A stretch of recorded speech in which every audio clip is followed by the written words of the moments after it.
If you were to go do a search on YouTube right now about how to be more productive at work, you would be bombarded with influencers, CEOs, multi-billionaires, authors telling you to compartmentalize, meditate, journal every day, sleep 10 hours a night, work out for 60 minutes a day, take 15-minute naps throughout the day. But what if I told you not to do any of that? Yet. Before you go looking for the next big productivity hack, we need to address something that's going to keep you from being productive no matter what hacks you try. Today I want to talk to you about sick building syndrome. Now before you go running off because it sounds like some weird disease, sick building syndrome is actually just a symptom of poor environmental factors that are 100% within your control. And these symptoms will keep you from being productive, no matter how many influencers you listen to, no matter how many crazy productivity tips you decide to try. Have you ever experienced unexpected tiredness or fatigue while you're working? Do you get frequent headaches, weird mood swings, or maybe your eyes, nose, and throat start to get irritated and itchy while you're working? And what's even weirder is that maybe all these symptoms just decide to go away the moment you leave. Well, if that's the case, congratulations, you've experienced sick building syndrome. In this video, I'm going to share with you 3 different ways to avoid sick building syndrome and boost your productivity without trying any complicated hacks.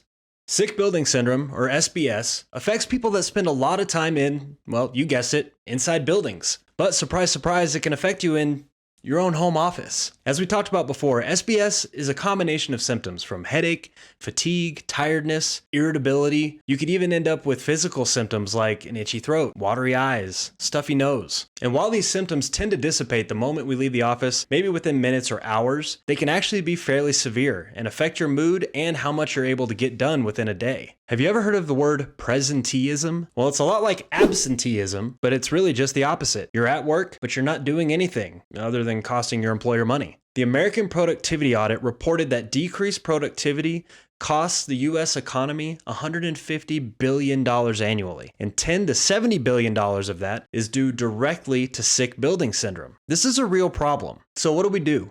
Well, like I mentioned, I've got 3 different fixes that are all related to sick building syndrome. You can skip around in the chapters and find which one works best for you, but if you want the most bang for your buck, do them all. And as always, don't forget to like and subscribe if you're finding the video helpful. Okay, first up on the list, lighting. Now those strip lights that you find in offices, maybe even in waiting rooms, they flicker at frequencies that your eyes can't really pick up, but your brain definitely picks it up. And it causes your brain to become exhausted.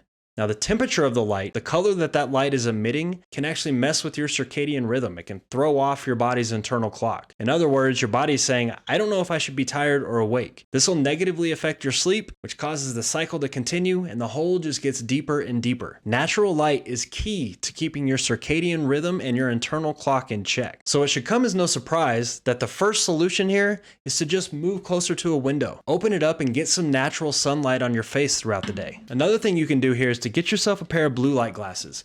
You can find these on Amazon, and what they do is they block that unnatural blue light from getting into your eyes and messing with your body's internal clock. Another option is to install lamps around your office. These lamps can help reduce the glare off your monitor. They can help reduce some of the impact of those lights that are overhead. And if you can't get natural light during the day, if you can't open a window, you can't move closer to a window, one other thing you could look at is a light therapy box. Now they sell these online and they're actually proven to be effective against seasonal affective disorder. These light therapy boxes emit kind of a natural light out of them. It's far better than the overhead lights. It's far better than your computer monitor lights, but it's not perfect. It's no replacement for outdoor light, but if you can't get it, it's the next best option. Don't worry, I'll be sure to link all these products down in the description. Next up on the list is noise. Now, we're not just talking about loud noises. We're talking about noises that you may not even know are happening, but your body is becoming increasingly irritable because of them. Noises like your HVAC system. Noises like those overhead lights buzzing up above you. Have you ever stopped to think why a waiting room plays music? Well, because if all you could hear was the hum from the air ducts or the buzzing of the lights, you'd probably go insane. When we're exposed to these frequencies for long enough periods of time, we can experience fatigue, headache, dizziness, nausea, all just from sound. The solution for this one, pretty simple. I like to turn on some light music. Anything lyric-free has been shown to help increase concentration and even your mood. If you can't turn on music in your office, grab yourself a pair of noise-canceling headphones.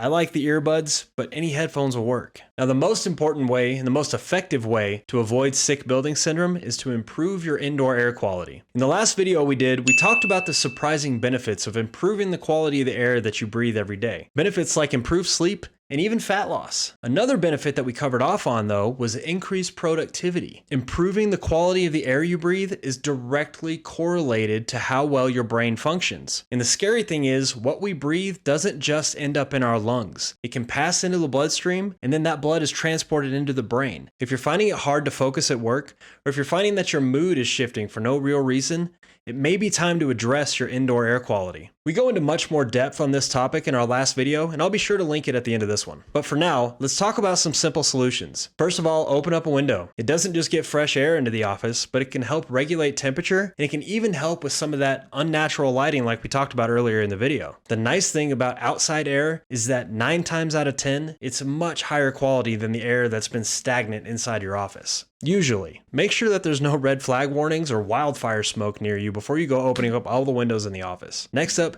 get an air purifier for your office. I'm serious, you need to do this. Air purifiers are a fantastic option for improving the air quality. Even if you can open up a window, I highly recommend an air purifier. The problem with indoor air is that it becomes stagnant, especially when the windows are shut or you don't have any fans blowing it around.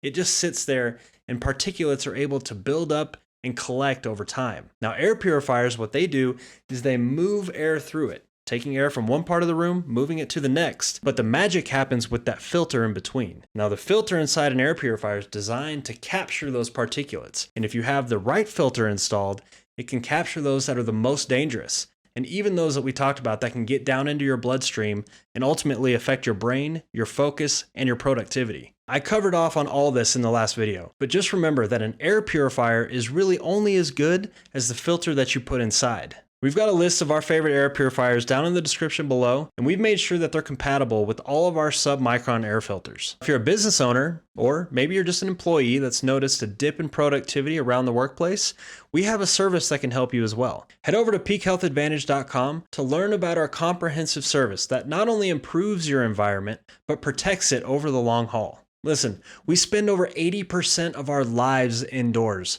so protecting those spaces is paramount to protecting our quality of life. And that just so happens to be our mission statement here at Everest, and we have a whole host of products that are designed to help you do just that.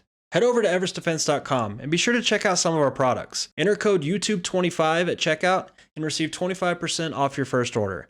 And we'll catch you in the next video.